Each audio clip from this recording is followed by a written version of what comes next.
这就是你所谓的反制之道。回民山ရဲ့နာမည်ကိုကြားတာနဲ့လက်ရှိလေပိုင်းကုန်းမြေကြီးတစ်ခုလုံးကဖိဖိတုံအောင်ကြောက်နေကြပါလေ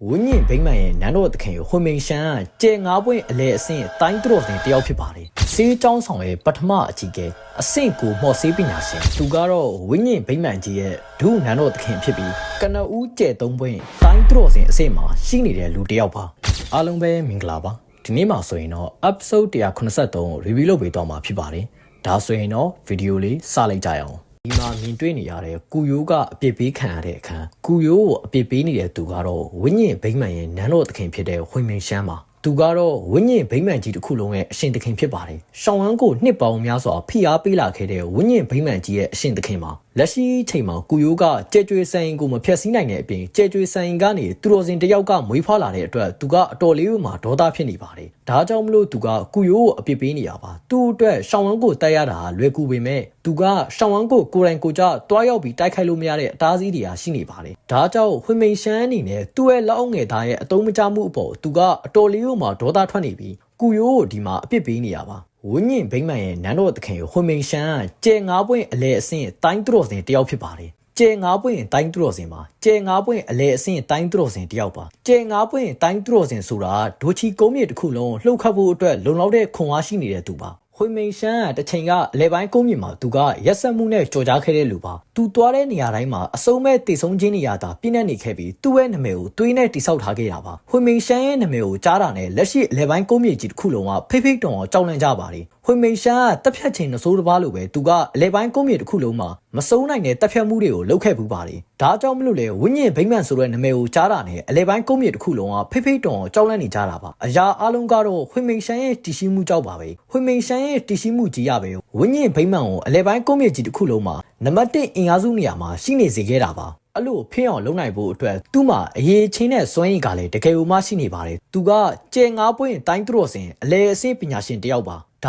ါအပြင်ဟိုမှာသူ့ရဲ့စိတ်ဝိညာဉ်ကလေပြေဆုံးကောင်းကင်အခြေအနေကိုရောက်ရှိနေတဲ့သူပါအရင်ဗီဒီယိုမှာကျွန်တော်ရှင်းပြခဲ့ပူပါတယ်ရောက်ချမ်းရဲ့စိတ်ဝိညာဉ်ကကောင်းကင်အခြေအနေရဲ့အထွန်းထဲကိုရောက်နေပြီးပြေဆုံးအခြေအနေကိုဝင်ရောက်တော့မဲ့အခြေအနေမှာရှိနေတာပါဒါပေမဲ့ရောက်ချမ်းကပြေဆုံးကောင်းကင်အခြေအနေကိုဝင်ရောက်တော့မဲ့အခြေအနေမှာရှိနေတဲ့အတွက်သူနဲ့အဆင့်တူပညာရှင်2ယောက်ဖြစ်တဲ့သူတော်စင်တစ်ပိုင်းအဆင့်ပညာရှင်2ယောက်ကိုရောက်ချမ်းကလေးဟာနဲ့လောကငယ်ကိုဖွင့်လှစ်ပြီးခဏတာဖိနေနိုင်ခဲ့တာကိုလည်းအားလုံးကမြင်တွေ့ရမှာပါဒါကတော့စိတ်ဝိညာဉ်စွမ်းရည်ရဲ့အစွမ်းပါဒါပေမဲ့ရောက်ချမ်းအဲ့အချိန်မှာကောင်းကင်အစဉ်စိတ်ဝိညာဉ်ပဲရှိသေးတာပါသူကပြေဆုံးကောင်းကင်အစဉ်စိတ်ဝိညာဉ်အခြေအနေကိုရောက်လို့နီးပါအခြေအနေမှာသာရှိနေသေးတဲ့လူတစ်ယောက်ပါဒါပေမဲ့အခုပြောနေတဲ့ဝိညာဉ်ဘိမ့်မှန်ရဲ့နန်းတော်သခင်ကတော့ပြေဆုံးကောင်းကင်စိတ်ဝိညာဉ်အခြေအနေကိုရောက်ရှိနေတဲ့လူပါပြေဆုံးကောင်းကင်စိတ်ဝိညာဉ်အခြေအနေကိုရောက်ရှိနေတယ်ဆိုပြီးတော့ဝိညာဉ်ဘိမ့်မှန်ရဲ့နန်းတော်သခင်ကိုမှော်ဆေးပညာရှင်လို့ထင်လိုက်မယ်ဆိုရင်တော့အားလုံးကမှားသွားပါပြီဝိညာဉ်ဘိမ့်မှန်ရဲ့နန်းတော်သခင်ကမှော်ဆေးပညာရှင်တယောက်မဟုတ်ပါဘူးဒါပေမဲ့သူကမှော်ဆေးပညာရှင်တိုင်းရဲ့အဓိကလိုအပ်ချက်ဖြစ်တဲ့စိတ်ဝိညာဉ်အခြေအနေမှာသူကပြေဆုံးကောင်းကင်အခြေအနေကိုတော့ရောက်ရှိနေတဲ့သူတယောက်ပါအဲ့လိုဖြစ်တာကလေဝိညာဉ်ဘိမ့်မှန်ရဲ့နာမည်ကဘာလဲ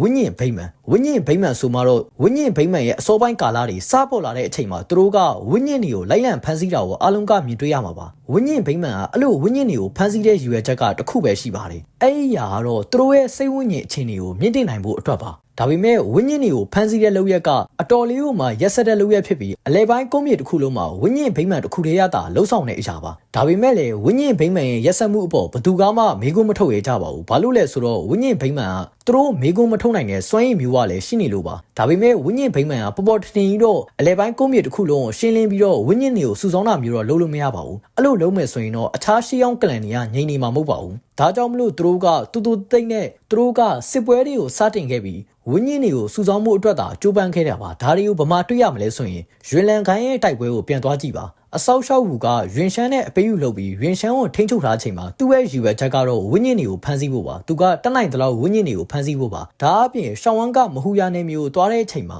ဝိညာဉ်ဘိမ့်မှန်ကအဆောက်ရှောက်တယောက်ကဝိညာဉ်တွေကိုလိုက်လံဖမ်းဆီးတဲ့အခန်းကိုလည်းအားလုံးကမှတ်မိကြမှာပါဒါအပြင်ဟိုမှာဂျာမန်နိုင်ငံမှာစစ်ပွဲကြီးကိုစတင်တဲ့အချိန်နံပါတ်6ကောင်းကင်ဝိဇာပြောခဲ့တဲ့စကားကိုလည်းအားလုံးကမှတ်မိကြမယ်လို့ထင်ပါတယ်လူတွေမများသိလေလေသူတို့အတွက်ပို့ပြီးတော့အကျိုးရှိလေပဲဆိုပြီးတော့ပြောခဲ့တဲ့စကားပါသူတို့ကဒီစစ်ပွဲကြီးကိုစတင်ရတာရွေချက်တစ်ခုပဲရှိပါတယ်သူတို့အတွက်ဝိညာဉ်တွေကိုပို့ပြီးတော့စုဆောင်းနိုင်အောင်လို့ပါဝိညာဉ်တွေပို့ပြီးတော့စုဆောင်းနိုင်လေလေသူတို့အတွက်အကျိုးမြတ်ကပို့ပြီးတော့များလေလေပါအဲ့လိုဝိညာဉ်တွေကိုစုဆောင်းရတဲ့ဝိညာဉ်ဘိမ့်မှန်ရဲ့ရွေချက်ကတော့တစ်ခုပဲရှိပါတယ်အဲ့ဒါကတော့သူတို့ရဲ့စိတ်ဝိညာဉ်အခြေအနေကိုတိုးမြင့်ဖို့ပါ ဒါပေမဲ့လည်းအဲ့လိုစိတ်ဝိညာဉ်အခြေအနေကိုတိုးမြင့်ဖို့အခက်ခဲရအတော်လေးကိုမှခက်ခဲပါတယ်ဝိညာဉ်ဗိမာန်ရဲ့နန်းတော်သခင်ဟာနှစ်ပေါင်းများစွာဝိညာဉ်တွေကိုဖန်ဆီးပြီးတော့သူ့ရဲ့စိတ်ဝိညာဉ်အခြေအနေကိုမြင့်တင်ခဲတာတော့မှသူကလက်ရှိမှပြေဆုံးကောင်းကင်အခြေအနေကိုသာရောက်ရှိသေးတာပါဒါနာယီလာဧကရေစိတ်ဝိညာဉ်အဆင့်ကိုသူကရောက်ရှိသေးတာမဟုတ်ပါဘူးဒါနာယီလာဧကရေစိတ်ဝိညာဉ်နဖျားစိတ်ဝိညာဉ်အဆင့်ကိုရောက်ရှိနေတဲ့သူကဒိုချီကုန်းမြေကြီးတစ်ခုလုံးမှာလက်ငါးချောင်းတော့မပြည့်ပါဘူးဒါပေမဲ့အဲ့လက်ငါးချောင်းမပြည့်တဲ့အထဲမှာရှောင်းရဲဘိုးဘေးကြီးရှောက်ရွှမ်းဧကရေစိတ်ဝိညာဉ်အဆင့်ကိုရောက်ရှိနေတဲ့သူတွေထဲကတဦးပါဒါပေမဲ့ဒီနေရာမှာတစ်ဖက်ရှင်းပြချင်တာရှောက်ရွှမ်းကလည်းမော်ဆေးပညာရှင်တယောက်မဟုတ်ပါဘူးဒါပေမဲ့သူကဘာလို့ဧကရေစိတ်ဝိညာဉ်အဆင့်ရှိနေရလဲ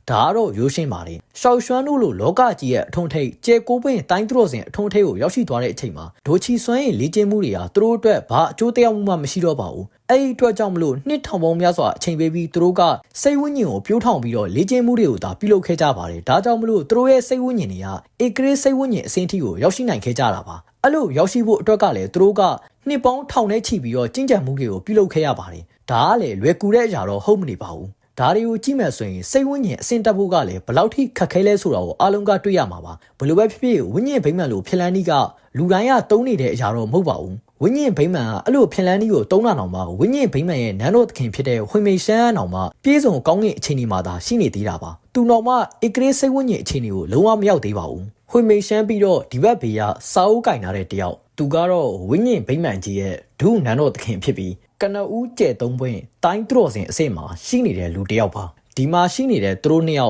်ယောက်လုံးကဆိုရင်တော့ဝိညာဉ်ဗိမာန်မှာဩဇာအာဏာအကြီးမားဆုံးသူတွေဖြစ်ပြီးဝိညာဉ်ဗိမာန်တစ်ခုလုံးကိုထိန်းချုပ်ပိုင်ခွင့်ရှိနေတဲ့လူနှစ်ယောက်လည်းဖြစ်ပါတယ်ပြီးတော့ဓာအပြင်မှာသူတို့နှစ်ယောက်စလုံးကခွေမျိုးနဲ့ဇူထဲမှာတော့မှအဆင့်တန်းမြင့်မာကြတဲ့လူတွေပါဒီနေရာမှာတစ်ဖြက်စပွိုင်လာအနေငယ်ကိုပြပြပေးချင်ပါတယ်ဝိညာဉ်ဗိမာန်ကဘယ်လောက်ထိအစွမ်းထက်လဲဆိုတော့အားလုံးကရှောင်းရဲခီးလန်းတစ်လျှောက်လုံးမှာမြင်တွေ့ခဲ့ရမှာပါဒါပေမဲ့အဲ့ဒီဝိညာဉ်ဗိမာန်ဆိုတာကြီးကခွေမျိုးနဲ့ဇူကနေတီထောင်ထားတဲ့အခွဲလေးတစ်ခုပါပဲလက်ရှိမှာမြင်တွေ့နေရတဲ့ဝိညာဉ်ဗိမာန်ရဲ့နန်းတော်သခင်နဲ့ဒုနန်းတော်သခင်နှစ်ယောက်လုံးကခွေမျိုးနဲ့ဇူထဲမှာဆိုရင်သူတို့ကအကြီးကဲအဆင့်သာရှိနေတာပါခွေမျိုးနဲ့ဇူထဲမှာသူတို့ကဘာမှမဟုတ်ကြသေးပါဘူးသူတို့ရဲ့အထက်မှာအဆင့်မြင့်အကြီးကဲတွေခွေမျိုးနဲ့ဇူရဲ့ဘိုးဘေးတွေခွေမျိုးနဲ့ဇူရဲ့ကလန်ခေါင်းဆောင်တွေအများကြီးဟိုမှာရှိနေပါသေးတယ်ဒီခန်းမှာတော့ဝိညာဉ်ဗိမာန်သခင်ရဲ့ဒေါသကိုဒုနန်းတော်သခင်ကဝင်ရောက်ဖြောင်းဖြပြီးရှောင်းရန်ကအခြေခံအုံမြင့်မတည်ငြိမ်သေးတာမလို့ရှောင်းဝမ်တို့ကိုဒီနေရာမှာပဲရပ်တန့်သွားအောင်လို့သူတို့ကလုံနိုင်တယ်လို့ပြောခဲ့ပါတယ်ဒီမှာသူတို့ပြောတဲ့အခြေခံအုံမြင့်ဆိုတာရှောင်းဝမ်ကဘော်ဒီနှလုံးသားကိုတန်းစင်ပြီးတော့အဆင့်တက်လာလို့သူ့ရဲ့အခြေခံအုံမြင့်ကိုပြောနေရမဟုတ်ပါဘူးသူတို့ကရှောင်းဝမ်တို့ရဲ့နောက်ခံကြဲကြွေဆိုင်ရဲ့အခြေခံအုံမြင့်ကြီးကိုပြောနေရပါလက်ရှိအခြေအနေမှာရှောင်းဝမ်တို့ကလုံးဝအောင်မှာစိုးဝါတဲ့အခြေအနေမှာရှိနေရပါရှောင်းဝမ်ကသူတော်စင်ဖြစ်လာတယ်ဆိုပေမဲ့လေသူတို့ဘက်မှာအင်အားစုအနေနဲ့ဆိုရင်ဘာမှရှိမနေပါဘူးကျေတပွင့်တိုင်းသူတော်စင်အဆင့်ရှောင်းဝမ်းနဲ့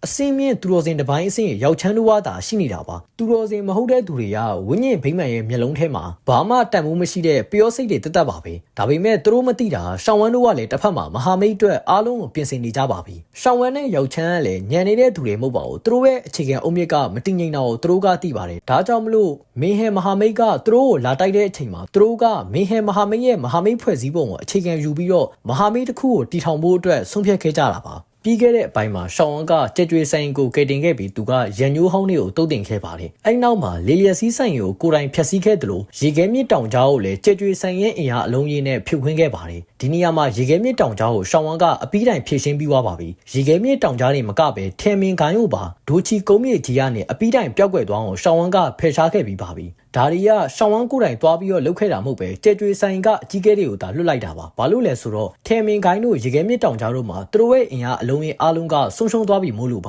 သူတို့ရဲ့ကြံရှိနေတဲ့အင်အားတွေကကြက်ကြွေဆိုင်ရဲ့အင်အားစုတော့ရင်ဆိုင်နိုင်တာမဟုတ်ပါဘူးအဲ့ဒီလိုအင်အားစုလေးတွေကိုဖြုတ်ခင်းဖို့အတွက်ရှောင်းဝမ်ကိုယ်တိုင်ကလှုပ်ရှားနေဖို့အတွက်မလိုအပ်ပါဘူးဒါကြောင့်မလို့လက်ရှိချိန်မှာလေလျက်စီးဆန်ရီထဲမင်ကိုင်းရေခဲမြစ်တောင်ကြားနဲ့ရေခဲမြစ်တောင်ကြားတို့ဘက်ကနေပူးပေါင်းခဲ့တဲ့အလဲပိုင်းကုန်းမြေကအင်အားစုမှန်သမျှကြက်ကြွေဆိုင်ကိုတိုက်ခိုက်ဖို့အတွက်ကြံစီခဲ့တဲ့အင်အားစုမှန်သမျှအလဲပိုင်းကုန်းမြေကနေပြီးတော့အပီးတိုင်ပျောက်ကွယ်သွားခဲ့ပါပြီဒါကတော့ကြက်ကြွေဆိုင်ရဲ့လက်တော့ပြန်ခြင်းပါအဲ့နောက်မှာတော့ရှောင်းဝမ်နဲ့ရောက်ချမ်းကသူတို့တစ်ဖက်လူကလာတိုက်တဲ့အချိန်မှာမင်းဟဲမဟာမိတ်အဲ့မင်းဟဲမဟာမိတ်ကြောင့်သူတို့ကအကြံဉာဏ်တစ်ခုကိုတွေးမိသွားပါတယ်သူတို့ကသာမဟာမိတ်ဖွဲ့စည်းလိုက်ရင်ဝိညာဉ်ဗိမာန်ကိုရင်ဆိုင်ဖို့အတွက်အင်အားရှိလာနိုင်မယ်လို့တွေးမိသွားပါတယ်ဒါကြောင့်မလို့ရှောင်းဝမ်နဲ့ရောက်ချမ်းသူတို့ဆရာတပည့်နှစ်ယောက်ကမဟာမိတ်ဖွဲ့ဖို့အတွက်စီစဉ်ခဲ့ပြီးလိုအပ်တာတွေအားလုံးကိုပြင်ဆင်ပြီးတော့မဟာမိတ်ဖိတ်စာတွေကိုပန်းခိုင်းမီးရန်တောင်ကြားအဲ့သုံးခုလုံးကိုပို့ပေးခဲ့ပါတယ်ရောက်ချမ်းမီးရန်တောင်ကြားမှာပုံကွက်နေတဲ့ကျဲနှစ်ပွင့်တိုင်းသူတော်စင်အဆင့်ဘိုးဘေးကြီးကရှိနေတယ်ဆိုတာသူကသိပါတယ် အဲ့ဒီတိုင်းပဲပန်းကိုင်းမှာလည်းသူတော်စင်တပိုင်းအဆင့်ပညာရှင်ရရှိတယ်ဆိုတာရောက်ချမ်းသိပါတယ်အဲ့ဒီအတွက်ကြောင့်မလို့ရောက်ချမ်းမဟာမိတ်ဖွဲ့ဖို့စီစဉ်တဲ့အခါမီးရန်တောင်ကြားနဲ့ပန်းကိုင်းကိုသူကအဓိကမဟာမိတ်ဖိတ်စာကိုပို့ခဲ့တာပါမီးရန်တောင်ကြားရဲ့အကြောင်းကိုတော့မဟာမိတ်တီထောင်ခြင်းဆိုတဲ့ဗီဒီယိုမှာကျွန်တော်အများကြီးရှင်းပြခဲ့တာမလို့ဒီဗီဒီယိုမှာတော့အများကြီးကိုမပြောပြတော့ပါဘူးသူတို့ရဲ့လက်ရှိရောက်ရှိနေတဲ့အဆင့်အနေနဲ့အကြောင်းအရာအနည်းငယ်ကိုပဲပြောပြပေးသွားပါမယ်လက်ရှိမှာထန်ကျန်းကတော့သူကကျဲ9ပွင့်ကျဲ10ပွင့်တိုင်းဝိဇာအဆင့်ကိုရောက်ရှိနေလောက်ပါပြီထန်ဟိုဟာကတော့လက်ရှိချိန်ထိတိုင်းဝိဇာအဆင့်ကိုမရောက်သေးပါဘူးဒါပေမဲ့သူ့ရဲ့အဆင့်ကအနှိမ့်ဆုံးကျဲ10ပွင့်ကျဲ9ပွင့်ဒိုစုံအဆင့်မှာရှိနေလောက်ပါမယ်သူကမူချင်းလွတ်ထန်နေကြမှာတော့မဟုတ်ပါဘူးနောက်ပြီးတော့မီးရန်တောင်ကြားရဲ့ဘိုးဘေးကြီးဟော်ယွင်းကတော့ကျဲ2ပွင့်တိုင်းတော်စင်မှာသူကရှောင်းဝဲရဲ့စကားတခုံကြောက်တာမဟာမိတ်ကိုလက်ခံခဲ့တာပါရှောင်းဝမ်ကသူ့ကိုမဟာမိတ်ကိုဝင်တီဖြစ်စေမွေဦးဖြစ်စေသူ့ရဲ့ယောဂကိုကုသပေးမယ်ဆိုတဲ့စကားတခုံကြောက်တာသူကမဟာမိတ်ကိုလက်ခံလိုက်တာပါပြောရမယ်ဆိုရင်တော့သူကရှောင်းဝဲရဲ့စိတ်ဓာတ်ကိုသဘောကျလို့ဒီမဟာမိတ်နဲ့ပူးပေါင်းရင်သူတို့အတွက်စိုးကျိုးမရှိဘူးဆိုတော့သူကတီးလို့မဟာမိတ်ကိုလက်ခံလိုက်တာပါပြီးတော့ရှောင်းဝမ်ကဒီလောက်အသက်ငယ်လေးနဲ့တိုင်းတော်စင်ဖြစ်လာတဲ့အတွက်သူကရှောင်းဝဲရဲ့အနာဂတ်အလားအလာကိုမျှော်မှန်းကြည့်ပြီးတော့လောင်းကြီးထပ်လိုက်တာပါဒါကြောင့်မလို့လေဘိုးဘေးဟိုရင်ကဝိညာဉ်ဘိမ့်မန်ကိုရင်ဆိုင်ဖို့အတွက်ဆုံးဖြတ်လိုက်တာပါနောက်ပြီးတော့ပန်းကိုင်းဒီမှာပန်းကိုင်းရဲ့အခြေအနေကအတော်လေးကိုစုပ်ပြတ်တက်နေတာကိုအားလုံးကမြင်တွေ့ရမှာပါဒါဘာဖြစ်လို့လဲဆိုတော့တစ်ဖက်မှာမင်းဟဲမဟာမိတ်ကကြဲကြွေဆိုင်ကိုအပီးတိုင်ဖျက်ဆီးဖို့အတွက်လုပ်တဲ့အချိန်မှာသူတို့ကအရာအလုံးကိုပြင်ဆင်ခဲ့ပါတယ်ဒါကြောင့်မလို့ပန်းကိုင်းနဲ့ကြဲကြွေဆိုင်ရဲ့ဆက်ဆံရေးကိုသူတို့ကသိပါတယ်ပန်းကိုင်းနဲ့ကြဲကြွေဆိုင်ကအရင်တည်းကမဟာမိတ်လိုဖြစ်နေခဲ့တာပါဒါကြောင့်မလို့တစ်ဖက်မှာဝင်းညင်ဘိမ့်မှန်ရဲ့အင်အားစုတွေကပန်းကိုင်းကိုလာရောက်ပြီးတော့တိုက်ခိုက်ကြပါတယ်ဒါကြောင့်ပန်းကိုင်းအနေနဲ့သူတို့ရဲ့အခြေအနေရအောင်ကာကွယ်ရတဲ့အခြေအနေဖြစ်သွားတာမလို့ကြဲကြွေဆိုင်ရဲ့အခြေအနေကိုသူတို့မှပူပန်ပေးဖို့အတွက်အချိန်မရှိတော့ပါဘူးဒါကြောင့်လေပန်းကိုင်းကကြဲကြွေဆိုင်ရဲ့တိုက်ပွဲမှာလုံးဝဝင်မကူခဲ့တာပါပြောရရင်တော့သူတို့ကလည်းတစ်ဖက်မှာအတိုက်ခိုက်ခံနေရတာပါမီးရန်တောင်ကြားကတော့မီးရန်တောင်ကြားအနေနဲ့ဝင်းညင်ဘိမ့်မန်ကိုရင်ဆိုင်တိုက်ခိုက်ဖို့ဆိုတာအဲ့ဒီအချိန်ဒီမှာသူတို့တတ်နိုင်တဲ့အရာမဟုတ်သေးပါဘူးသူတို့ကကြဲကြွေဆိုင်အတွက်နဲ့ဝင်းညင်ဘိမ့်မန်ကိုရန်သူလုပ်ဖို့အတွက်မဆုံးဖြတ်နိုင်သေးပါဘူးဒါပေမဲ့ကျဲတပွင့်တိုင်းသူတော်စင်ရှောင်းဝမ်ကပေါ်လာပြီးတဲ့နောက်မှာမီးရန်တောင်ကြားဝင်းညင်ဘိမ့်မန်ကိုရင်ဆိုင်ဖို့အတွက်ဆုံးဖြတ်နိုင်ခဲ့တာပါပန်းကိုင်းရဝင်းညင်ဘိမ့်မန်ရဲ့တိုက်ခိုက်မှုကိုခံရတဲ့အချိန်မှာပန်းကိုင်းရဲ့ဘိုးဘေးကြီးကတကားပိတ်ကျင့်ကြံရကနေထွက်လာပြီးပန်းကိုင်းကိုကာကွယ်ပေးခဲ့ပါတယ်ဒါကြောင့်မလို့ပန်းကိုင်းရလည်းအန်ဒီရဲ့ကင်းသွားခဲ့ပါတယ်ပန်းကိုင်းရဲ့ဘိုးဘေးကြီးနတ်သမီးချင်းရဆိုရင်တော့အစင်းမြင့်သူတော်စင်တပိုင်းအဆင့်ပညာရှင်ဖြစ်ပြီးအချိန်မြွေးသူကကျဲတဝင်းတိုင်းသူတော်စင်အဆင့်ကိုတက်ရောက်တော့မဲ့အနေအထားမှာရှိနေရပါနတ်သမီးချင်းရဲ့စွမ်းရည်ကိုပြောရမယ်ဆိုရင်တော့ထင်မင်နဲ့ဒန်းတူပါပဲရောက်ချမ်းနဲ့ရှင်မယ်ဆိုရင်တော့နတ်သမီးချင်းရလေစိတ်ဝိညာဉ်အခြေအနေမှာရောက်ချမ်းထက်အားနေတာကြောင့်ရောက်ချမ်းထက်အားနေတယ်လို့ပဲပြောရမှာပါရောက်ချမ်းတော့နတ်သမီးချင်းထက်ပိုပြီးတော့တန်ပါပါတယ်ဒီနေရာမှာဆိုရင်ပန်းကိုင်းရဲ့အင်အားအလုံးရင်းကိုအားလုံးကမြင်တွေ့ရမှာပါလက်ရှိမှာယူရင်းကသူ့ရဲ့စီးတစိတ်တွေကဒူချီစွမ်းရဲ့အားလုံးကိုတန်းစင်နိုင်ပြီးသူကကျဲ9ပွင့်တိုင်းဝိဇာအဆင့်ကိုရောက်ရှိနေပါပြီနာလန်ရန်ကတော့အလွန်ဆုံးမှဒိုစုံကျဲ9ပွင့်အဆင့်လောက်သာရှိအောင်မှာပါဒီမှာနတ်သမီးချင်းရဲ့အနောက်ကအကြီးကဲ၄ယောက်သူတို့၄ယောက်လုံးကဆိုရင်တော့ကျဲ9ပွင့်အထွန်းထိပ်တိုင်းဝိဇာတွေဖြစ်ကြပါတယ်ဒါကတော့ပန်းကိုင်းရဲ့အဓိကအင်အားပါနတ်သမီးချင်းနဲ့ရောက်ချမ်းရဲ့ဆက်ဆံရေးကိုပြပြပေးပါမယ်နတ်သမီးချင်းကရောက်ချမ်းအလဲပိုင်းကုမြင့်ကြီးကိုလှည့်လည်သွားလာချိန်မှာတွေးဆုံခဲ့ပြီးခင်မင်ခဲ့တဲ့သူတယောက်ပါဒါအပြင်နတ်သမီးချင်းကအဲ့ဒီချိန်မှာတည်းကရောက်ချမ်းကိုတစ်ဖက်သက်သဘောကျခဲ့တာပါဒါပေမဲ့လက်ရှိချိန်မှာတော့သူတို့ကအသက်တွေကြီးလာပြီးရင့်ကျက်လာတဲ့အရွယ်ကိုရောက်နေကြပါပြီဒါကြောင့်မလို့ရောက်ချမ်းအနေနဲ့နတ်သမီးချင်းပေါ်ခန်းစားချက်ရှိလားပြောရမယ်ဆိုရင်တော့ခန်းစားချက်မရှိဘူးလို့ပဲပြောရမှာပါရောက်ချမ်းဆိုတဲ့အဖိုးကြီးရဲ့စိတ်ထဲမှာလက်ရှိနေတဲ့တစ်ခုတည်းတော့အတွေ့ရတော့သူကရှောင်းရန်ကိုအတက်နိုင်ဆုံးကူညီပေးပြီးရှောင်းရန်ကခန်းစားနေရတဲ့ဝင်တုံးဝင်ပိုးတွေဖိအားတွေကိုကူညီပြီးတော့ဖြည့်ရှင်းပေးနိုင်ဖို့အတွက်ကပဲရောက်ချမ်းရဲ့လက်ရှိအဖြစ်ချင်းဆုံးသောစာနာပါဒါအပြင်နောက်ပြီးတော့ရောက်ချမ်းမှာသူ့မိဘတွေရဲ့စာနာကိုဖြည့်ဆည်းပေးဖို့အတွက်သူ့ဘဝမှာအလိုချင်အတန်းတဆုံးသောစာနာတစ်ခုကလည်းရှိနေပါသေးတယ်အဲ့ဒါကတော့ spoiler ဆိုပေမဲ့လည်းဇလန်အပေါ်မှာဘာထိခိုက်မှုမှမရှိတာကြောင့်ကျွန်တော်ထည့်ပြောပြပေးပါမယ်အဲ့ဒါကတော့ရောက်ချမ်းရောင်ကလန်ရဲ့မျိုးနွယ်စုကြောက်စာတိုင်းကြီးမှာသူ့မိဘတွေရဲ့နာမည်ကိုရေးထိုးခွင့်ကိုရရှိဖို့ပါရောင်ကလန်ဆိုတာကတော့ရှေးအောင်မျိုးနွယ်စုကြီး၈ခုတွေကတစ်ခုဖြစ်ပြီးရောက်ချမ်းရဲ့မွေးရဇာတိမြေဆိုရင်လည်းဟုတ်ပါလေရောင်ကလန်မှာမျိုးနွယ်စုကပီးကြောက်စာတိုင်းဆိုတဲ့မျိုးနွယ်စုအထိမ့်မဲ့ကြောက်စာတိုင်းကြီးရရှိပါတယ်အဲ့ကြောက်စာတိုင်းပေါ်မှာနာမည်ကိုရေးထိုးခွင့်ရဖို့ကရောင်ကလန်ရဲ့မျိုးနွယ်ဝင်တိုင်းကအလိုချင်အတန်းတဆုံးသောအရာတစ်ခုပါရောက်ချမ်းကတော့ရောင်ကလန်ပေါ်တန်ရုံးစီလည်းမရှိသလိုအဲ့ဒီစိတ်ဆာနာကလည်းသူ့စီမှာမရှိပေမဲ့သူ့မိဘတွေရဲ့စိတ်ဆာနာကတော့သူ့စီမှာရှိနေပါတယ်သူ့မိဘတွေကသူတို့နောက်ဆုံးမတည်ဆုံးခင်အချိန်မှာတော့သူတို့ကကပီးကြောက်စာတိုင်းပေါ်မှာနာမည်ကိုရေးထိုးနိုင်ဖို့အတွက်မျှော်လင့်ခဲ့ကြပါတယ် ဒါကြောင့်မလို့ရောက်ချမ်းရဲ့အဖြစ်ချင်းဆုံးသောစာနာရီထဲကတစ်ခုကိုပြောရမယ်ဆိုရင်တော့သူကရောင်ကလန်ရဲ့ကပီးကြောက်စာတိုင်းမှာသူ့မိဘတွေရဲ့နာမည်ကိုရေးထိုးနိုင်ခွင့်ကိုရရှိဖို့အတွက်ပါဒါဆိုရင်တစ်ဖက်ရောက်ချမ်းကနတ်သမီးချင်းကိုမဟာမိတ်ဖိတ်ခေါ်တဲ့နေရာကိုပြန်သွားလိုက်ရအောင် Thai Internet Free DTAC ထူးမှု AIS များကိုအခမဲ့ Kind VPN software မှာစိတ်ကြိုက်အသုံးပြုနိုင်ပါတယ်အသုံးပြုနည်းကိုလည်း comment ရဲ့ Facebook အကောင့်လေးမှာတွားရောက်ပြီးတော့မေးမြန်းနိုင်ပါတယ်ကျွန်တော်ကိုယ်တိုင်လည်းတုံးကြီးတလောက်တော့အတော်လေးကိုမှအဆင်ပြေပါတယ်နတ်သမီးချင်းဟာရောက်ချမ်းကိုငယ်စဉ်တုန်းကသဘောကျခဲ့ပူပါတယ်ဒါပေမဲ့လက်ရှိအချိန်ထိလည်းသဘောကျနေတော့မှာပဲသူကနတ်သမီးချင်းဟာစကားကြင်ကြက်တန်းတွေကိုပြောနေပေမဲ့လည်းရောက်ချမ်းကအသက်ရှင်နေသေးတယ်ဆိုတဲ့အပေါ်မှာသူကဝမ်းသာခဲ့ပါတယ်ဒီမှာတစ်ဖက်ထပ်ပြီးတော့ရှင်းပြချင်တာပန်းကိုင်းမှာအစင်းမြင့်သူတော်စင်တစ်ပိုင်းအဆင့်ခင်မီနဲ့ဒန်းတူအဆင့်ရှိတဲ့ပညာရှင်ကရှိနေပါလျက်နဲ့ဘာကြောင့်ပန်းကိုင်းကခင်မင်ခိုင်ရဲ့ဖိနှိပ်ခြင်းကိုခံခဲ့ရရလဲဒီမိကုန်းကိုလည်းအတော်များစိတ်ဝင်စားမယ်လို့ကျွန်တော်ထင်ပါတယ်ဒါကတော့ရိုးရှင်းပါတယ်အရင်ဆုံးအနေနဲ့ကျွန်တော်နိုဘယ်အတိုင်းကိုအရင်ပြပြပေးပါမယ်နိုဘယ်အတိုင်းမှာဆိုရင်ပန်းကိုင်းမှာသူတော်စင်တစ်ပိုင်းအဆင့်ပညာရှင်က2ယောက်ရှိနေတာပါအဲ့2ယောက်ကတော့နတ်သမီးချင်းနဲ့နတ်သမီးဖွာဆိုပြီးတော့ညီအမ2ယောက်ပါဒါပေမဲ့လက်ရှိဒွန်ဟာမှာတော့တယောက်တည်းကိုပဲဖော်ပြပေးထားပါတယ်နိုဘယ်အတိုင်းမှာဆိုရင်တော့ခေမင်ကပန်းကိုင်းကိုဖိနှိပ်ခဲ့တဲ့အချိန်မှာနတ်သမီးချင်းနဲ့နတ်သမီးဖွာညီမ2ယောက်ကပေါင်းတိုက်တာတော့မှခေမင်ရဲ့ဖိနှိပ်မှုကိုခံရပါတယ်ဒါဆိုရင်တော့နတ်သမီးချင်းနဲ့နတ်သမီးဖွာခေမင်နဲ့တိုက်ခိုက်တဲ့အချိန်မှာတယောက်ကသူတော်စင်တစ်ပိုင်းအဆင့်အလဲအဆင့်ဖြစ်ပြီးနောက်တစ်ယောက်ကတော့ကနဦးသူတော်စင်တစ်ပိုင်းအဆင့်သာရှိနေသေးလို့ပါဒါကြောင့်မလို့သူတို့ကခေမင်ရဲ့ဖိနှိပ်ခြင်းကိုခံခဲ့ရတာပါအဲ့နောက်မှာတော့နတ်သမီးချင်းဟာတကားပိတ်ကျင့်ကြံမှုကိုလုပ်ခဲ့ပြီးအစင်းမြင့်သူတော်စင်တစ်ပိုင်းအဆင့်ကိုချိုးဖျက်ပြီးတဲ့နောက်မှာတော့ခေမင်ကရှောင်းရဲလက်ချက်နဲ့တိတ်ဆုံးသွားပါပြီဒါကြောင့်မလို့ပန်းကိုင်းရဲ့အခြေအနေကိုပြောရမယ်ဆိုရင်တော့လက်ရှိအခြေအနေနဲ့ပန်းကိုင်းကခေမင်ကိုင်းကို view site စရာမလိုအပ်တော့တဲ့အခြေအနေပါဒုံဟာမှာဆိုရင်တော့ညီမ2ယောက်မဟုတ်ပဲနတ်သမီးချင်းတယောက်တည်းကိုသာဖော်ပြထားတာပါကျန်တာအားလုံးကတော့နိုဘယ်အတိုင်းအတူတူပါပဲနတ်သမီးချင်းဟာအစပိုင်းမှာထေမင်ရဲ့ဖိနှိပ်ခြင်းကိုခံရတယ်ပြီးတော့တကားပိတ်ကျင့်ကြံပြီးအစင်းမြင့်သူတော်စင်တစ်ပိုင်းအဆင့်ဖြစ်လာတယ်အဲ့ဒါကတော့အတူတူပါပဲဒါဆိုရင် review လေးကိုပြန်ဆက်လိုက်ရအောင်ရောက်ချမ်းကနတ်သမီးချင်းကိုမဟာမိတ်ကိုဖိတ်ခေါ်တဲ့အချိန်မှာနတ်သမီးချင်းကအစာပိုင်းမှာသဘောမတူခဲ့ပါဘူးဒါကဘာကြောင့်လဲဆိုရင်တော့နတ်သမီးချင်းကပန်းကိုင်းရဲ့အနာဂတ်ကိုကြည့်ရပါသေးတယ်သူကပန်းကိုင်းရဲ့ဘိုးဘေးတယောက်ပါသူ့ရဲ့ဆုံးဖြတ်ချက်တစ်ခုကပန်းကိုင်းတစ်ခုလုံးနဲ့သက်ဆိုင်နေပါတယ်အကယ်၍ရောက်ချမ်းတို့ကသာကြာရှုံးခဲ့မယ်ဆိုရင်ပန်းကိုင်းရဲ့မေးမတွန်းနိုင်တဲ့တပည့်တွေရဲ့အသက်တွေဟာဆုံးရှုံးရပါလိမ့်မယ်ဝိညာဉ်ဗိမာန်တစ်ခုလုံးကပန်းကိုင်းကိုဖျက်ဆီးဖို့အတွက်လှုံ့ဆော်ပါလိမ့်မယ်ဒါကြောင့်မလို့သူကအဲ့ဒီအချက်ကိုလည်းထည့်သွင်းစဉ်းစားရပါသေးတယ်ဘလို့ပဲဖြစ်ဖြစ်သူကပန်းကိုင်းရဲ့ဘိုးဘေးတယောက်ပါဒါပေမဲ့တစ်ဖက်မှာရောက်ချမ်းအနေနဲ့ကလည်းလက်မလျှော့ချင်ပါဘူးသူကဝိညာဉ်ဗိမာန်ရဲ့ရက်စက်တဲ့လုပ်ရက်တွေကိုပြပြခဲ့ပါတယ်ပြီးတော့ရှေးအောင်ကလန်တွေကလင်းကလန်ရဲ့ပျောက်ဆုံးမှုကိုပါထည့်ပြောခဲ့ပါတယ်လင်းကလန်ရဲ့ပျောက်ဆုံးမှုကြောင့်ရှေးအောင်ကလန်၈ခုကလည်းတည်ငြိမ်နေတာမဟုတ်တော့ပဲအရှုပ်ထွေးအခြေအနေထဲမှာရှိနေခဲ့ပါပြီဒါကြောင့်မလို့ဝိညာဉ်ဗိမာန်အနေနဲ့ဘယ်အချိန်မှမဆိုတိုက်ခိုက်မှုတွေကိုပြုလုပ်လာနိုင်တယ်ဆိုပြီးတော့ပြောခဲ့တာပါအဲ့ဒီအချက်ကြောင့်ပဲနတ်သမီးချင်းကထည့်သွင်းစဉ်းစားပြီးတော့ရောက်ချမ်းကို3ရက်နေရင်အဖြစ်ပြီးမဲ့ဆိုပြီးတော့ပြောခဲ့တာပါ3ရက်အတွင်းမှာသူကရောက်လာရင်မဟာမိတ်ကိုသဘောတူတယ်သူကမရောက်လာဘူးဆိုရင်တော့မဟာမိတ်ကိုဝင်ဖို့အတွက်ညှင်းပယ်တာပါဒါပေမဲ့လည်းနတ်သမီးချင်းရဲ့အဖေကဘာဖြစ်မလဲဆိုတာအားလုံးကထင်လဲဝိညာဉ်ဗိမာန်ဆိုတာအချိန်မေးကြောက်လာနိုင်တဲ့ဓာတ်တစ်စင်းပါဒါကြောင့်မလို့သူတို့ဘက်ကခုခံဖို့အတွက်ပြင်ဆင်ထားတာအကောင်းဆုံးရလဒ်ပါပဲဒါကြောင့်နတ်သမီးချင်းကမဟာမိတ်ကိုသဘောတူဖို့တာဆုံးဖြတ်ခဲ့တာပါနောက်ဆုံးစေးချောင်းဆောင်စေးချောင်းဆောင်တော့ရှောင်းဝမ်းတို့ကဖိတ်စာပို့ပြီးတဲ့အပြင်သူတို့ဆရာတပည့်2ယောက်လုံးကိုယ်တိုင်ကိုကြသွားရောက်ခဲ့ပါတယ်။ဘာဖြစ်လို့လဲဆိုတော့ဒီမှာတစ်ချက်ရှင်းပြပေးပါမယ်။စေးချောင်းဆောင်တဲ့ဝိညာဉ်ဗိမာန်ရေနဲ့မီးလို့ဖြစ်နေကြတယ်ဆိုတာကတော့အားလုံးကသိကြမှာပါ။သူတို့ကအ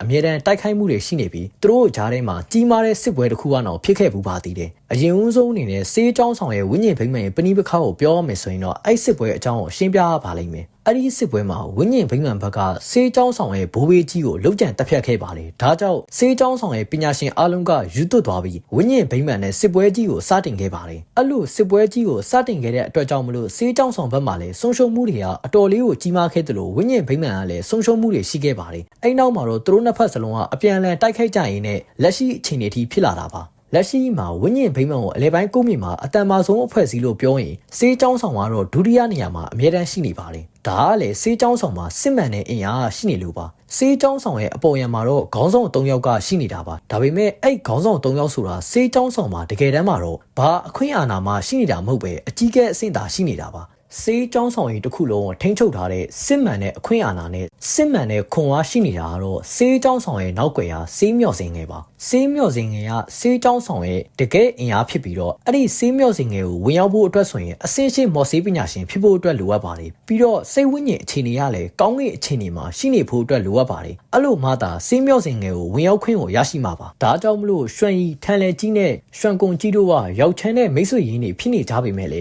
သူတို့ကဒီမဟာမိတ်ကိစ္စမှာသူတို့ကူညီပေးနိုင်တာကလည်းအတိုင်းအတာရှိနေပါတယ်စေးကြောင်းဆောင်တစ်ခုလုံးရဲ့ဆုံးဖြတ်ချက်ကိုချရလောက်တဲ့အထိသူတို့ကကူညီပေးနိုင်စွမ်းမရှိနေပါဘူးဒါဆိုရင်အဓိကအကြောင်းအရာကိုပြပြပေးပါမယ်စေးကြောင်းဆောင်ဟာဘာကြောင့်မဟာမိတ်ကိုမဝင်တာလဲစေးကြောင်းဆောင်ဟာရှေးရိုးဆွဲပါတယ်သူတို့ကဝိညာဉ်ဗိမ္မာန်နဲ့တော့နှစ်ပေါင်းများစွာရှင်ပြီးတော့တိုက်ခိုက်လာတာကြောင့်ဝိညာဉ်ဗိမ္မာန်ကိုကြောက်လို့မဟာမိတ်ဖွဲ့ရတယ်ဆိုတာမျိုးကြီးကိုသူတို့ကလက်မခံနိုင်ပါဘူးပြောရမယ်ဆိုရင်တော့စေးကြောင်းဆောင်ကအဖိုးကြီးတွေဟာစာအုပ်ကြီးတိုင်းသာတွားနေကြတာပါအဲ့လိုအချက်တွေကြောက်ပဲစေးကြောင်းဆောင်ကအဖိုးကြီးတွေကဝိညာဉ်ဗိမ္မာန်ကိုမကျင်တတ်ပေမဲ့လည်းအခြားလူတွေနဲ့ပူးပေါင်းဖို့လည်းသဘောမကျပါဘူးသူတို့ကဂျားနေအဖြစ်သာရက်တည်နေတာပါဒါကြောင့်မလို့လေစေးကြောင်းဆောင်ကြီးကိုဖိတ်ခေါ်ဖို့အနေနဲ့ရောက်ချမ်းတဲ့ရှောင်းဝမ်းကမပေါ်ဆရေးပါဘူးဒါကြောင့်သူတို့ဆရာတပည့်နှစ်ယောက်လုံးကကိုယ်တိုင်ကိုကြစေးကြောင်းဆောင်ကိုတွားရောက်ပြီးတော့ဖိတ်ခေါ်ခဲ့တာပါဒီမှာရောက်ချမ်းတဲ့ရွှန်ကုံကြီးတို့ရဲ့တွေ့ဆုံခံလက်ရှိမှာရွှန်ကုံကြီးကကနဦးသူတော်စင်တပိုင်းအဆင့်ကိုရောက်ရှိနေပါပြီသူကသူတော်စင်တပိုင်းအဆင့်ကိုချိုးဖျက်နိုင်ခဲ့ပြီးပါပြီပြီးတော့ရွှန်ရီနဲ့ထန်လက်ကြီးသူတို့နှစ်ယောက်လုံးကဆိုရင်တော့ပြောင်းလဲချင်းကိုးတွေအထွန်းထိပ်တိုင်းဝိစာအဆင့်ဖြစ်ပြီးအဆင့်ရှိအထွန်းထိပ်မော်ဆေးပညာရှင်တွေလည်းဖြစ်ကြပါတယ်သူတို့ရဲ့စိတ်ဝိညာဉ်ကလည်းကောင်းကင်အခြေအနေမှာရှိနေကြတဲ့သူတွေပါသူတို့ကတော့ဒီနှစ်တွေအတွင်းမှာဘာမှများများဆဆတိုးတက်လာခြင်းမရှိဘူးလို့ပဲပြောရမှာပါရွှန်ကုံကြီးကတော့သူတော်စင်တပိုင်းအဆင့်ကိုထိုးဖောက်နိုင်ခဲ့ပါတယ်ရွှန်ကုံကြီးထန်လက်ကြီးနဲ့ရွှန်ရီတို့ကိုရောက်ချမ်းကဘလို့ခင်မင်ခဲ့လဲဆိုရင်တော့ရောက်ချမ်းစေးကြောင်းဆောင်မှာသူ့ဆရာဟန်ရှင်းရှင်းစီကနေပညာသင်ယူနေတဲ့အချိန်မှာရွှန်ကုံကြီးတို့ကလည်းစေးကြောင်းဆောင်မှာလူငယ်မျိုးဆက်သစ်အဖြစ်သာရှိနေသေးတာပါအဲ့ဒီအချိန်ဒီမှာရောက်ချမ်းကတော့သူ့ဆရာနဲ့အတူစေးပညာကိုဆွဲလန်းနေပြီးသူကဘာမှမသိတဲ့လူတစ်ယောက်ပါပြီးတော့အနာဂတ်မျိုးဆက်သစ်တွေထဲမှာအတောက်ပဆုံးလူတစ်ယောက်လည်းဖြစ်ခဲ့ပါတယ်သူ့ရဲ့ဆရာဟန်ရှင်းရှင်းကိုတော့အသက်ကြီးရလို့မထင်လိုက်ပါနဲ့သူ့ရဲ့ဆရာကလည်းမျိုးဆက်သစ်လူငယ်ပါပဲဒါပေမဲ့သူ့ရဲ့ဆရာအသက်ငယ်လေးနဲ့အဆင့်9မော်စီပညာရှင်တော်ဖြစ်နေပါပြီရွှန်ကုံကြီးထန်လဲကြီးနဲ့ရွှန်ရီတို့နဲ့ရှင်မယ်ဆိုရင်တော့သူ့ဆရာကအများကြီးပို့ပြီးတော့စီနီယာကြပါတယ်ဟန်ရှင်းရှင်းနဲ့ရောက်ချမ်းရဲ့အကြောင်းတော့ကျွန်တော်ဟိုးရင်ဗီဒီယိုတွေမှာလည်းအသေးစိတ်ရှင်းပြပူပါတယ်ကျွန်တော်နောက်ကျရင်ရောက်ချမ်းငယ်ဘဝအကြောင်းအစအဆုံးကိုကျွန်တော်ဗီဒီယိုတစ်ပုဒ်တက်တင်ပေးပါမယ်အခုကတော့ရောက်ချမ်းငယ်ဘဝအကြောင်းပြောနေတာမဟုတ်တဲ့အတွက် review လေးကိုပဲပြန်ဆက်လိုက်ရအောင်အဓိကပြောချင်တာကတော့ထန်လဲကြီးရွှန်ရီနဲ့ရွှန်ကုံကြီးကိုရောက်ချမ်းစေးကြောင်းဆောင်မှာတူနေခဲ့တဲ့အချိန်မှာခင်မင်ခဲ့တာပါအဲ့ဒီအချိန်မှာတည်းကရွှန်ရီကရောက်ချမ်းကိုတစ်ဖက်သက်ချစ်ကြိုက်နေခဲ့တာပါဒီမှာတစ်ဖက်ပြောချင်တာရောက်ချမ်းနတ်သမီးချင်းပေါ်မှာခန်းစားချက်မရှိဘူးလို့ကျွန်တော်အရှိမပြောခဲ့ပေမဲ့ရွှန်ရီပေါ်မှာတော့ရောက်ချမ်းခန်းစားချက်အနေငယ်ရှိခဲ့ပူပါတယ်ဒါကတော့လက်ရှိအချိန်ထိပါပဲဒါပေမဲ့ရောက်ချမ်းရဲ့တကယ်ချစ်ရသူကရွှန်ရီမဟုတ်ပါဘူးဒါကြောင့်မလို့ရောက်ချမ်းရွှန်ရီနဲ့တွေ့ဆုံအချိန်မှာသူကမိတ်ဆွေအဆင့်ထက်တာမပိုခဲ့တာပါဒီမှာရွှန်ကုံကြီးတို့ကရောက်ချမ်းဖိတ်စာပေးလိုက်တဲ့အကြောင်းကိုစေးမြော့စင်ငယ်ကိုတင်ပြပေးခဲ့ပါတယ်စေးမြော့စင်ငယ်ရဲ့အကြီးကဲအစည်းအဝေးမှာခေါင်းဆောင်အကြီးကဲ၈ဦးကရှိပါတယ်အဲ့အကြီးကဲ၈ဦးလုံးကဆိုရင်လည်းအဆင့်ရှိမော်ဆေးပညာရှင်တွေဖြစ်ကြပြီးကောင်းကင်အခြေအနေစိတ်ဝိညာဉ်ကိုရောက်ရှိနေတဲ့သူတွေကြီးပါပဲဒါပေမဲ့ကြွေဆိုင်ကမဟာမိတ်ဖိတ်စာကိုပို့လိုက်ချိန်မှာသူတို့ရဲ့စေးမြော့စင်ငယ်အကြီးကဲအစည်းအဝေးကမဲခွဲဆုံးဖြတ်မှုကိုပြုလုပ်ခဲ့ကြပါတယ်အကြီးကဲအစည်းအဝေးမှာအကြီးကဲ၈ယောက်ကရှိပြီးရွှန်ရီတို့၃ယောက်ကတော့ရောက်ချမ်းတို့ဘက်ကိုမဲပေးခဲ့ကြပါတယ်ဒါကြောင့်မလို့သူတို့ကဓာအပြင်ဥမှာဝိညာဉ်ဗိမ္မာန်ကိုအတော်လေးဥမှာရန်ညိုးကြီးနေတဲ့အကြီးကဲတယောက်ကလည်းရောက်ချမ်းတို့ဘက်ကနေမဲပေးခဲ့ပါတယ်ဒါကြောင့်ရောက်ချမ်းတို့ကလက်ခံမဲ့လီမဲကိုရရှိပြီးညင်းပယ်မဲ့လီမဲနဲ့အဆုံးသတ်သွားပါတယ်ဒါတော့လက်ရှိမှာရွှန်ကုံကြီးကရောက်ချမ်းကိုပြောပြနေရပါပြီးတော့ရွှန်ကုံကြီးကဒီမှာပြောတဲ့ဘိုးဘေးကဒီမှာရှိမနေဘူးအသက်ကြောက်စိမ်းရတာရှိမနေဘူးဆိုရင်သူကတခုဖြစ်နေမှာအောင်တော့စိုးရိမ်နေရတယ်ဆိုပြီးတော့ထန်လေကြီးရပါဝင်ပြောခဲ့ပါတယ်ဒီမှာသူတို့ပြောတဲ့ဘိုးဘေးကဘာတူလဲအဲ့ဒီဘိုးဘေးကဆိုရင်တော့စေးကြောင်းဆောင်ရဲ့တကယ်အစ်စ်မှန်တောက်တိုင်ဖြစ်ပြီးဒါကြောင့်ဘိုးဘေးကလည်းရှိမနေတဲ့အတွက်ကြောင့်မလို့အဲ့ဒီစေးကြောင်းဆောင်ရဲ့ဘိုးဘေးကြီးကကျဲ6ပွင့်တိုင်းသူတော်စင်မှာဝိညာဉ်ဗိမ္မာန်တခင်ဟွေမိန်ရှမ်းထထောင်မှာပို့ပြီးတော့အစွမ်းထပ်ပါတယ်ကျဲ6ပွင့်တိုင်းသူတော်စင်အဆင့်စွမ်းရည်ရှိနေပါတယ်ပြီးတော့ထူးခြားတာကတော့သူကလူမဟုတ်ပဲအဆင့်ကိုရွှန်စည်းလုံးတစ်လုံးပါအဆင့်ကိုစေးလုံးတွေမှာအဆင့်သတ်မှတ်ချက်က၄မျိုးပဲရှိပါတယ်ယတနာစေးလုံးရွှန်စေးလုံးရွှေစေးလုံးဒီအဆင့်ဧကရစ်စေးလုံးဆိုပြီးတော့၄စိမ်ပဲရှိပါတယ်စေးကြောင်းဆောင်ရဲ့ဘိုးဘေးကြီးကတော့ရွှန်စေးလုံးပါရွှန်စေးလုံးဆိုပေမဲ့လေသူ့ကိုဖော်ဆက်ခဲ့တဲ့စေးလုံးဖော်ဆက်စရာသူ့ရဲ့အသက်ကိုပါရင်းပြီးတော့အဆင့်ကိုရွှန်စေးလုံးကိုရောက်အောင်ဖော်ဆက်ခဲ့တာမလို့သူ့ရဲ့စိတ်ဆန္ဒတွေကအဆင့်ကိုရွှန်စေးလုံးနဲ့မှပေါင်းဆက်သွားပြီးအသက်ရှင်တန်နေတဲ့လူတစ်ယောက်အဖြစ်ပြောင်းလဲသွားတယ်လို့ပြောလို့ရပါတယ်ပြောရမယ်ဆိုရင်တော့အဲ့ဒီစေးကြောင်းဆောင်ရဲ့ဘိုးဘေးကြီးစေးလုံးလူသားကိုသူ့ကိုဖော်ဆက်ခဲ့တဲ့မော်ဆေးပညာရှင်လို့ပဲပြောမယ်ဆိုရင်လည်းရပါတယ်ဒါကြောင့်မလို့ထူးခြားဖြစ်စဉ်တစ်ခုကြောင့်အဲ့ဒီအဆင့်ကိုရွှန်စည်းလုံးကအဲ့မော်ဆေးပညာရှင်ရဲ့စိတ်ဆန္ဒနဲ့လုံးဝကိုပေါင်းဆက်သွားပြီးသူကအသက်ရှိနေတဲ့လူတစ်ယောက်လိုဖြစ်သွားတာပါဒါအပြင်ကမှသူကစေးကြောင်းဆောင်ကဒုက္ခရောက်တိုင်းမှာအချိန်ချင်းကယ်တင်ပေးခဲ့ပါတယ်နောက်ဆုံးမှာတော့သူ့ရဲ့အခွင့်အာဏာစေးကြောင်းဆောင်မှာအမြင့်မားဆုံးဖြစ်လာခဲ့ပြီးသူကစေးကြောင်းဆောင်ကြီးမှာဩဇာအာဏာအရှိဆုံးလူတစ်ယောက်ပါဖြစ်လာခဲ့တာပါအဲ့ဒီစေးလုံးလူသားဘိုးဘေးကြီးကိုအားလုံးကခေါ်ကြတာကတော့နွားကြောင်းသားလေးလို့ခေါ်ကြပါတယ်ဘာဖြစ်လို့လဲဆိုတော့သူ့ရဲ့ပုံစံကအမြဲတမ်းပြောင်းလဲနေလို့ပါသူကကိုဝင်ဆောင်အမျိုးသမီးတွေကိုအမြဲတမ်းရှာတတ်ပါတယ်ကိုဝင်ဆောင်အမျိုးသမ သမီးတွေကိုရှာတယ်ဆိုတာကတော့အဲ့ဒီကိုဝင်ဆောင်အမျိုးသမီးတွေရဲ့ one bite ထဲမှာတည်ဆုံးသွားတဲ့ကလေးငယ်တွေကိုရှာတာပါအဲ့ကလေးငယ်တွေကိုရှာပြီးသွားရင်သူကသူ့ရဲ့ဝိညာဉ်ကိုအဲ့ကလေးငယ်တွေထဲကိုပြန်ပြီးတော့ဝင်စားပါတယ်သူကစေးလုံးဖြစ်တဲ့ပုံမှာဝိညာဉ်ခွဲထုတ်ရတာသူ့အတွက်အလွယ်လေးပါပဲအဲ့လိုပြန်လဲပြီးတော့ဝင်စားပြီးတော့သူကတမန်လူသားတယောက်ရဲ့ဘဝနဲ့ရှင်တန်ပါတယ်မွေးဖွားတယ်တည်ဆုံးတယ်သူကအဲ့လိုမျိုးလောကကြီးကိုခံစားရင်းနဲ့ရှင်တန်နေရပါဒါကြောင့်မလို့သူကစေးချောင်းဆောင်မှာရှိမနေပါဘူးစေးချောင်းဆောင်အန်ရဖြစ်တဲ့အချိန်ကြာမှသာသူကစေးချောင်းဆောင်မှာပေါ်လာတတ်ပါတယ်ဒါကတော့စေးချောင်းဆောင်ရဲ့အဓိကတောက်တိုင်ဘိုးဘေးကြီးပါပဲလက်ရှိမှာသူကရှိမနေတဲ့အတွက်ကြောင့်မလို့မဟာမိတ်ရဲ့ဆုံးဖြတ်ခွင့်ကိုစေးမြော့စင်ရဲ့အကြီးကဲအစည်းအဝေးကဆုံးဖြတ်ကြပါတယ်လက်ရှိအချိန်မှာရွှန်ကုန်ကြီးရဲ့ပြောစကားအရသူတို့ကလီမဲရလက်ဖြစ်သွားတဲ့အတွက်ကြောင့်မလို့မဟာမိတ်အတွက်ကရှောင်းဝမ်တို့ကအိမ်ပြန်ရမယ့်အခြေအနေမျိုးကိုရောက်ရှိသွားပါတယ်ဒါပေမဲ့ကန်ကောင်းချင်တာကတော့ရှောင်းဝမ်တို့ကရောက်လာတဲ့အချိန်မှာပဲအကြီးကဲအသည့်ရွေးချယ်ပွဲကိုကျင်းပနေရပါဒါကြောင့်မလို့စေးချောင်းဆောင်ရဲ့စက္ကန့်သူခေါင်းဆောင်စေးချောင်းဆောင်ရဲ့ချန်ပီယံတယောက်အနေနဲ့ရှောင်းဝမ်ကစေးမြော့စင်ရဲ့အကြီးကဲပြိုင်ပွဲမှာအနိုင်ရပြီးအကြီးကဲတယောက်ဖြစ်လာမယ်ဆိုရင်တော့သူကမဟာမိတ်ကိုထောက်ခံလိုက်တာနဲ့စေးချောင်းဆောင်တစ်ခုလုံးကချွင်းချမ်းမရှိအားလုံးကမဟာမိတ်ကိုအပြည့်အဝပူးပေါင်းလာမှာပါဒါကြောင့်မလို့ရှောင်းဝမ်ကအရင်ဦးဆုံးအနေနဲ့သူကမော့ဆေးပညာရှင်တစ်စိတ်ရရှိအောင်လို့စမ်းသပ်မှုတွေကိုတွက်လုပ်ခဲ့ပြီးအဆင့်ရှိတစ်စိတ်ကိုရရှိခဲ့ပါတယ်ဒီမှာတွေ့တဲ့အဖိုးကြီးဟိုဒါကတော့အကြီးကဲဆေးပြိုင်ပွဲမှာရှောင်းဝမ်ရဲ့အဓိကပြိုင်ပွဲဖြစ်လာမဲ့သူပါသူကတော့ဒီအဖိုးကြီးဟိုကအထင်သေးလို့တော့မရပါဘူးသူကတစ်ချိန်ကရောက်ချမ်းစီရနောက်မော့ဆေးပညာရှင်ပြိုင်ပွဲရဲ့ချန်ပီယံနေရာကိုလူနီးပါးအထိလုံနိုင်ခဲ့တဲ့အရေးချင်းရှိတဲ့သူတစ်ယောက်ပါသူ့ရဲ့မော့ဆေးပညာစွမ်းရည်ကလည်းအဆင့်ရှိအထွန်းထိပ်ကိုရောက်နေပါပြီသူ့ရဲ့ဒိုတိုင်းပညာအဆင့်ရတော့ပြောင်းလဲချင်းကိုးတွေအထွန်းထိပ်အဆင့်ပါပဲသူ့ရဲ့စိတ်ဝိညာဉ်ကတော့ကောင်းကင်အခြေအနေပါဒါကြောင့်မလို့ဒီအဖိုးကြီးဟိုလည်းအထင်သေးလို့မရပါဘူးသူ့ရဲ့စွမ်းရည်ကိုပြောရမယ်ဆိုရင်ရွှန်ကုန်ကြီးတို့ထက်အနှဲငယ်လေးမှနှိမ့်ကြမနေပါဘူးရောက်ချမ်းနဲ့တွက်ရှိမယ်ဆိုရင်တော့အနှဲငယ်နှိမ့်ကြနေပါတယ်အဖိုးကြီးဟိုကသူ့ရဲ့စိတ်ထဲမှာရောက်ချမ်းကိုရှုံးနေခဲ့တာကြောင့်အမြဲတမ်းအခဲမကြေဖြစ်နေခဲ့ပြီးသူကရောက်ချမ်းကိုအနိုင်ယူဖို့ကိုအမြဲတွေးနေခဲ့ပါတယ်ရောက်ချမ်းကိုအနိုင်လိုချင်တာကတော့သူ့ရဲ့အကြီးမားဆုံးသောစိတ်ဆန္ဒလို့ပြောရင်လည်းမမှားပါဘူးဒါပေမဲ့လည်းစိုးတာသူကရောက်ချမ်းနဲ့စီးပြိုင်မှာပြန်ရမှာမဟုတ်ပဲရှောင်းဝမ်နဲ့ပြန်ရမှာပါဒီမှာတော့အဖိုးကြီးကရောက်ချမ်းနဲ့ပြန်ရမှာထင်ပြီးကောင်းကြီးစိန်ခေါ်ပြီးသူ့ဘာသာသူလစ်သွားပါတယ်ဒီအဖိုးကြီးဟိုကရောက်ချမ်းပေါ်အညှိုးရှိရဆိုပေမဲ့လည်းမကောင်းတဲ့လူတယောက်တော့မဟုတ်ပါဘူးသူကစေးချောင်းဆောင်အတွက်ဆိုရင်သူ့ရဲ့အသက်ကိုဇရေရမယ်ဆိုရင်တော့မှတွန်းဆုတ်ခြင်းမရှိပဲဇရေပေးမဲ့လူတယောက်ပါဒီမှာရောက်ချမ်းနဲ့ရှောင်းဝမ်တို့ကဝင်သွားတဲ့လီဟာနဲ့ဒါဆိုရင်တော့စေးမြော့စင်ငယ်ရဲ့ကိုပိုင်လီဟာနဲ့လောကငယ်ပါဒီလီဟာနဲ့လောကငယ်ဟာကြက်ကြွေဆိုင်ရဲ့လီဟာနဲ့လောကငယ်ထံတော်ပို့ပြီးတော့မြင့်มาပါတယ်ဒါတိုင်းသူတော်စင်ကဖန်တီးထားတဲ့လေဟာနဲ့လောကငယ်ပါစေးတောင်းဆောင်မှာတိုင်းသူတော်စင်တွေကရှိနေတဲ့အတွက်ကြောင့်မလို့လေဟာနဲ့လောကငယ်ရှိနေတာကတော့အစမ်းတော့မဟုတ်တော့ပါဘူးဒါပေမဲ့အဲ့လေဟာနဲ့လောကငယ်ထဲမှာစိုက်ပျိုးထားတဲ့စေးပင်အလုံးကတော့စေးတောင်းဆောင်ရဲ့တကယ်အဖိုးတန်ယတနာတွေလို့ပြောရမှာပါစေးမြော့စင်ငယ်ကအဖိုးကြီးတိုင်းရဲ့ယတနာတွေလို့ပြောရင်လည်းမမှားပါဘူးသူတို့ကအဲ့ဒီလေဟာနဲ့လောကငယ်ထဲမှာတမျက်တနူးနဲ့စေးပင်တွေကိုစိုက်ပျိုးလေးရှိကြပါတယ်စေးတောင်းဆောင်ရဲ့ပထမအကြီးကဲအဆင့်ကိုမော့စေးပညာရှင်ပထမအကြီးကဲလင်ဟာဆိုရင်တော့အဆင့်ကိုယတနာစေးလုံးတွေကိုတန်းစင်နိုင်တဲ့အဆင့်ကိုမော့စေးပညာရှင်တယောက်ပါဒီမှာအကြီးကဲလင်ရဲ့ရင်ဘက်ကတစ်စိတ်အဲ့ဒီအပြောင်တစ်စိတ်လေးရဆိုရင်တော့အဆင့်ကိုမော့စေးပညာရှင်တစ်စိတ်ပါအကြီးကဲလင်ရဲ့စိတ်ဝိညာဉ်ကတော့ရောက်ချမ်းတဲ့အတူတူပါပဲပြည့်စုံကောင်းကင်အခြေအနေကိုဝင်ရောက်တော့မဲ့အခြေအနေမှာရှိနေတာပါရွှန်ကုန်ကြီးတော့မပါပဲစေးမြော့စင်ရဲ့ခေါင်းဆောင်အကြီးကဲရှေ့ဦးထဲကအကြီးကဲ၄ယောက်အဲ့၄ယောက်ထဲမှာ၃ယောက်ပါဆိုရင်တော့သူတော်စင်တစ်ပိုင်းအဆင့်ပညာရှင်ပါသူတော်စင်တစ်ပိုင်းအဆင့်အလဲအဆင့်ပညာရှင်၂ယောက်နဲ့အဆင့်မြင့်သူတော်စင်တစ်ပိုင်းအဆင့်ပညာရှင်၁ယောက်ကအဲ့၄ယောက်ထဲမှာပါဝင်နေပါတယ်ကျန်တဲ့လူတွေကတော့ပြောင်းလဲချင်းကိုးသွယ်အထွန်းထိပ်အတိုင်းဝိစာပါဒီစေးမြော့စင်ထဲမှာရှိနေတဲ့မော့စေးပညာရှင်အားလုံးဟာဆိုရင်တော့တိုင်းဝိစာအဆင့်မှာရှိနေကြတဲ့သူတွေကြီးပါပဲဒါကြောင့်မလို့စေးတောင်းဆောင်ရဲ့အင်အားကိုပေါ့တီတီမဟုတ်ဘူးလို့ပြောတာပါဝင်းညင်ဗိမ္မာန်နဲ့နှစ်ပေါင်းများစွာရှင်ပြီးတော့ရင်ဆိုင်တိုက်ခိုက်လာနိုင်တဲ့စေးတောင်းဆောင်ရဲ့အင်အားဟာတာတတော့ဟုတ်မနေပါဘူးသူတို့ကအမှန်တကယ်ကိုလည်းအစွမ်းထက်ကြပါတယ်ကျွန်တော်တော့ခရိုဆာကီပါဒီနေ့ဗီဒီယိုကတော့ဒီလောက်ပါပဲနောက်ဗီဒီယိုဒီမှာပြန်တွေ့ကြပါပေါ့